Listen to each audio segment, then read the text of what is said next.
what do you think the future of co-living looks like?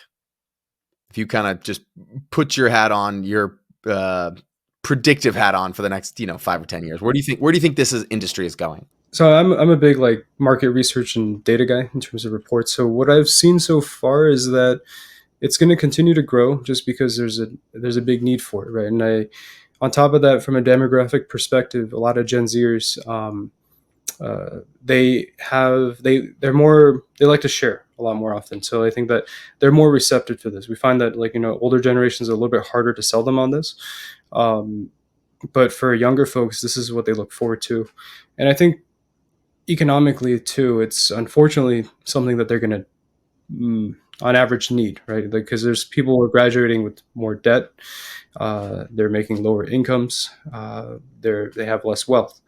So I think that those are the things that kind of contribute to the reason why co-living is as popular, is because it is solving a real need. It's not like, for some investors, they've done very well, even if they don't care about the social angle or the benefits, just because there's so many people who need this kind of housing. So I think it's going to continue to grow, and I think that uh, as it matures, right, like there's going to be a lot more people, hopefully, that are doing this too, so that they can continue to make it easier for the next generation and other just folks in general who need housing that they can afford, to give them more options, because rent's not getting cheaper anytime soon. That's right.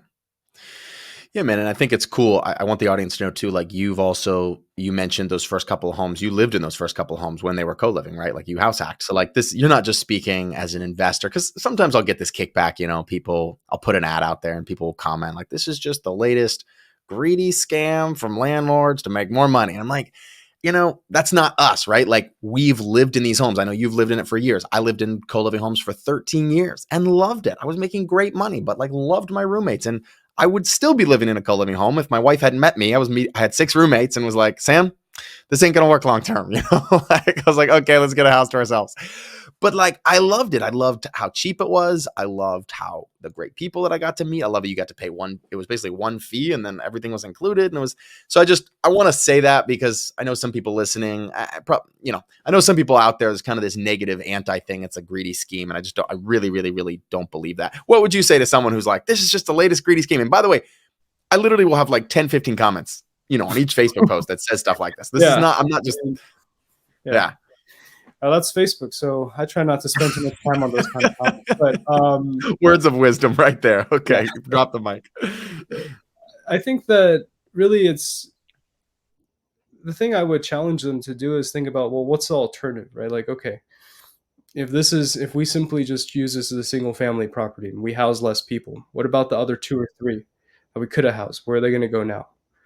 Right? Like, are they going to be in a car, in the couch, at the park? Like, I think a lot of these people are very idealistic, and me too, to an extent, right? Like I do want things to be where everyone can have what they want, but the reality is that the economy, the way it's changed, co-living just makes sense. Like I think it's a better use of the property, and then in real estate, you have this principle of like highest and best use.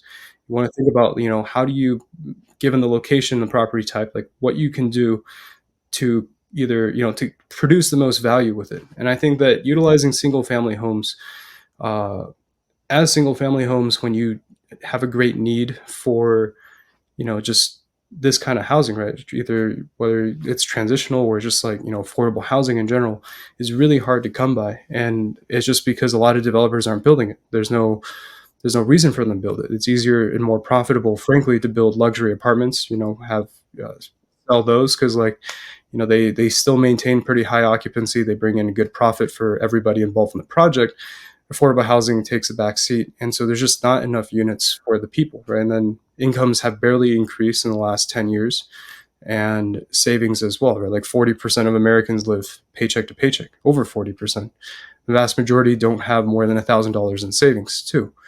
So I think that for those simple reasons, like it makes sense what we're doing. We're not doing it to exploit anyone. Like, could it be done better? Probably, but it's not.